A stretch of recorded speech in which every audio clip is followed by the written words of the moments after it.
अगर आपके पोर्टफोलियो में एसेट एलोकेशन मान लो 70-30 होना चाहिए, 70 towards equity and 30 towards non equity, और वो अगर स्क्यू होके 80-20 हो गया है तो ये अपॉर्चुनिटी उसको थोड़ा रीबैलेंस आप कर लो। सभी को नमस्कार, मैं अवनी राजा और आप देख रहे हैं इन्वेस्ट स्मार्ट, एक ऐसा शो जहां हम आपके पैसे, आपकी बचत और आपके निवेश से संबंधित सभी चीजों के बारे में बात करते हैं।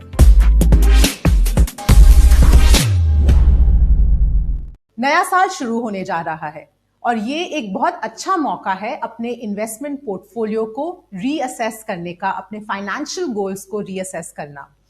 इसी के बारे में बात करने के लिए हमारे साथ जुड़ रहे हैं कल्पेन पारेख। कल्पेन जी, शो पर आपका बहुत बहुत स्वागत है। सबसे पहले मैं आपसे पूछना चाहूंगी कि 2024 में सबसे जरूरी सलाह आप एक निवेशक को क्या देंगे?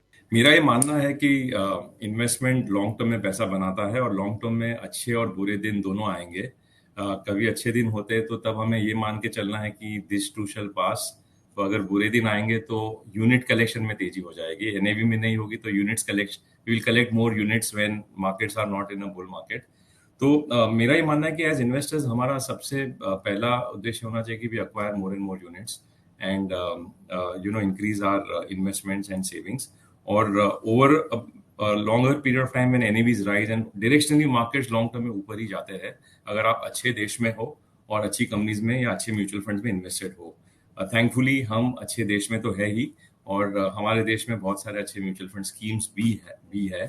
तो निवेशकों को ये ध्यान में रखना है कि वो अपने डिसिप्लिन को पकड़े रखे और अपने कंपाउंडिंग को इंटरप्ट ना करे। तेजी और मंदी दोनों आएगी, तेजी में मंदी के लिए तैयार रही है और मंदी में तेजी को वेलकम करने की ओपननेस रखनी चाहिए। बट हमें ये एक्स्ट्रापोलेट नहीं करना चाहिए कि हर साल की तेजी हर साल रिपीट करते रहेगी। और अगर अगले 1-2 साल का रिटर्न पिछले 1-2 साल से थोड़ा कम हो तो डिसअपॉइंट होने की जरूरत नहीं है। इसे हमें अपॉर्चुनिटी समझना चाहिए कि इससे हम और ज्यादा यूनिट्स खरीद सकते हैं और ज्यादा पैसा लगा सकते हैं मार्केट में, सो दैट हमारे लॉन्ग टर्म गोल्स फुलफिल हो सके। जी, तो अपने इक्विटी एलोकेशन के लिए इस मोड पर जहां पर मार्केट्स है, आगे जाकर हमें किस तरह से रीबैलेंसिंग करना चाहिए, किस तरह की रीबैलेंसिंग जरूरत है? देखिए, अपनी लॉन्ग टर्म में तो सबसे बेहतर एसेट क्लास इक्विटी है। तो अगर आपको वॉलेटिलिटी से कोई फर्क नहीं पड़ता है और अगर आप रिटर्न्स के फ्लक्चुएशन को एम्ब्रेस कर सकते हो तो आपको कुछ भी करने की जरूरत नहीं है। एक एग्जांपल बताऊंगा मैं। 2008 में जब दुनिया भर में 50 से 60% का करेक्शन हुआ था तो दुनिया का जो सबसे बड़ा और अमीर इन्वेस्टर है वॉरेन बफेट, हेडलाइंस में लिखा गया था कि उनके पोर्टफोलियो में 50% से रफली $100 बिलियन का नुकसान हुआ। जब उनसे पूछा गया तो उन्होंने बोला मेरे पोर्टफोलियो में एक भी रुपए का नुकसान नहीं हुआ, बिकॉज मैंने फॉलिंग प्राइसेस पे रिएक्ट ही नहीं किया है, मैंने उन फॉलिंग प्राइसेस पे अपने पोर्टफोलियो को बेचा ही नहीं है। तो वो नुकसान सिर्फ पेपर पे है और अगले 1 साल में मार्केट फिर से पूरा रिकवर हो गया।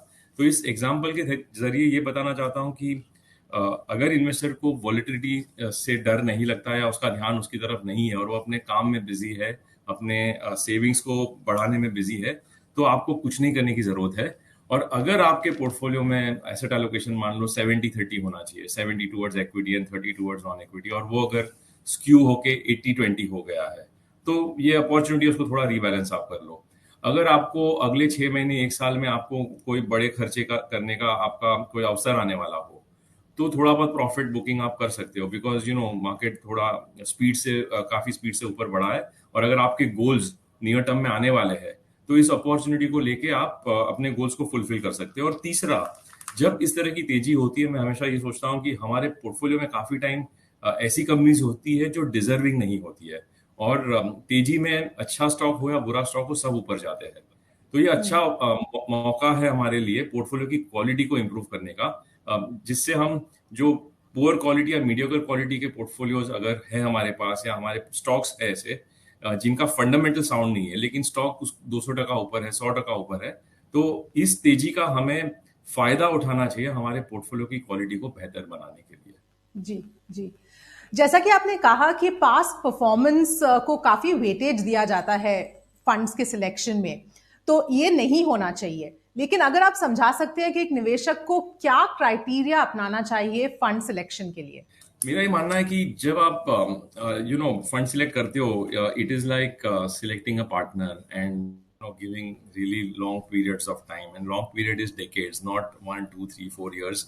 नॉर्मली फंड परफॉर्मेंस लोग 1 साल 3 साल 5 साल के स्लैब्स में देखते हैं, और मुझे नहीं पता कि इतना शॉर्ट होराइजन पे क्यों देखते हैं, बिकॉज हमारे जो इन्वेस्टिंग का टाइम होराइजन है वो 30 40 साल का होना चाहिए, और होता भी है। लेकिन जस्ट बिकॉज डेटा हर दिन अवेलेबल होता है तो हम शॉर्ट टर्म में इसको देख के कंपेयर करते रहते हैं।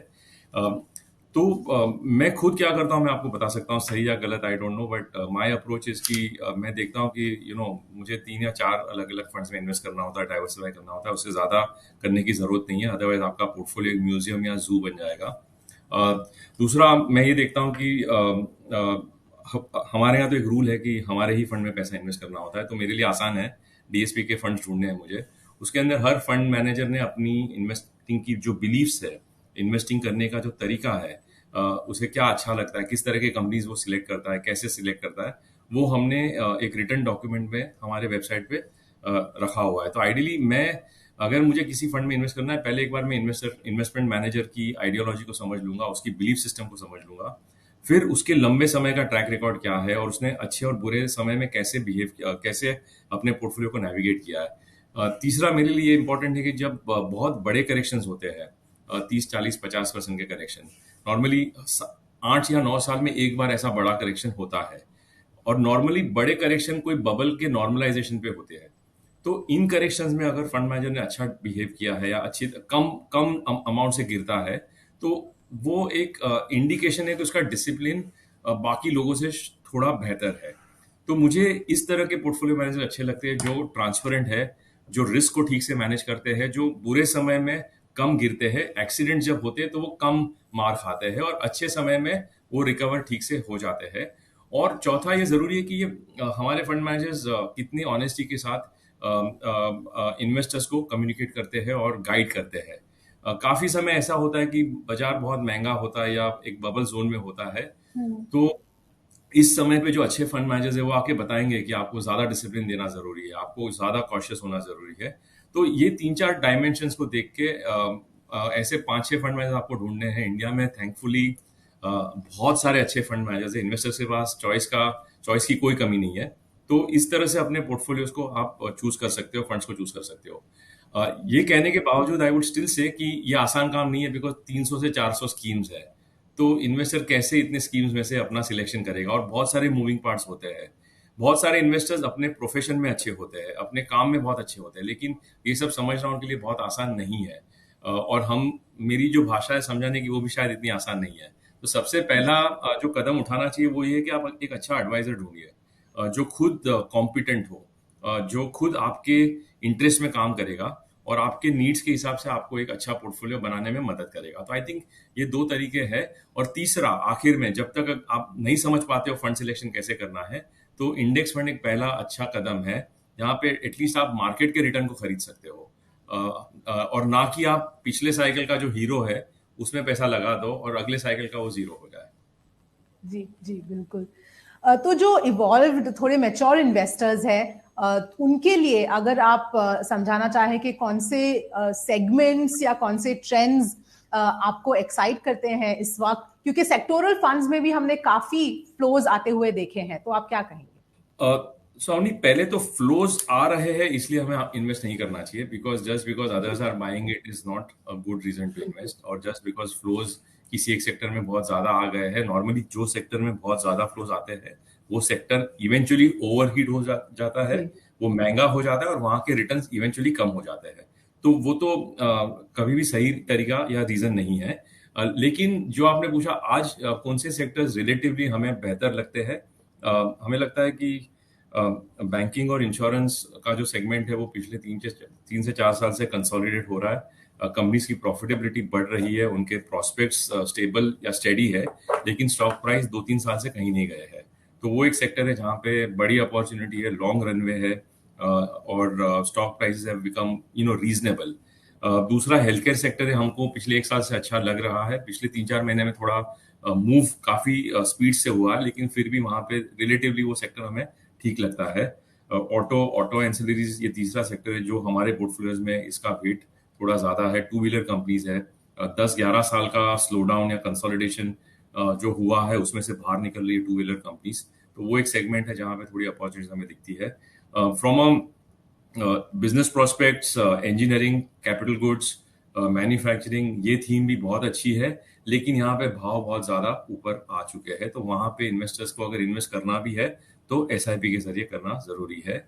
और सेक्टोरल फंड्स में वॉलेटिलिटी बहुत ज्यादा होती है, ये बताना बहुत जरूरी है। रिटर्न्स अच्छे होते हैं और अच्छे रिटर्न्स के बाद वॉलेटिलिटी भी बहुत अच्छी होती है, तो वो ध्यान में रख के इन्वेस्ट कीजिए। जी बिल्कुल। और आखिरी सवाल कल्पेन जी, एक मनी मैनेजर होने के नाते आपको सबसे बड़ी सीख 2023 से क्या मिली है? मेरी सबसे बड़ी सीख हर साल मिलती है और वो मोरलेस कॉमन होती है, बिकॉज शायद मैं नई चीजें नहीं सीख पाता हूँ। वो ये है कि मार्केट्स फ्लक्चुएट, उनका काम है फ्लक्चुएट करना, कभी ऊपर की तरफ कभी नीचे की तरफ। लॉन्ग टर्म में ये ऊपर ट्रेंड करते हैं। दूसरी सीख ये है कि काफी टाइम हम सोचते हैं कि मार्केट ऐसे बिहेव करना चाहिए, लेकिन बाजार का एक अपना तरीका होता है, वो अपने हिसाब से मूव करता है। वो हमारे ओपिनियंस या व्यूज को रिस्पेक्ट नहीं करता है। So my biggest learning is that, most often we go wrong in predicting short-term market trends. And, market always keeps us on our toes. When we feel markets may not do well, it ends up delivering 20 to 40% returns. When we feel now everything looks rosy and good, it ends up falling 10-15%. So, unpredictability of markets, ये जो learning है, ये हर साल repeat होती है। और तीसरी learning मेरी ये है कि because markets are unpredictable in the short term and because markets are very enriching and rewarding in the long term, short term के noise को ignore करके long term invested रहना बहुत जरूरी है। अपने कैपिटल का जो कंपाउंडिंग है उसको हमें अगर नहीं तोड़ना है, उसको बरकरार रखना है, तो हमें उससे दूर रहना पड़ेगा, हमारे पोर्टफोलियो से दूर रहना पड़ेगा। The more we watch our portfolios every day, the more we watch prices every day on TV और ऑन न्यूज चैनल्स और on our mobile apps, we will only harm our long-term returns. So my biggest learning is focus on increasing the savings, increasing the amount that I can invest, and increasing the time horizon that I can have towards my portfolio. Don't interrupt compounding. बिल्कुल, इसी के साथ कल्पेन जी show यहीं पर समाप्त करते हैं। हमारे साथ जुड़ने के लिए और ये सारी जानकारी के लिए धन्यवाद। हमारे दर्शकों को और कल्पेन जी आपको भी नए साल की बहुत बहुत शुभकामनाएं।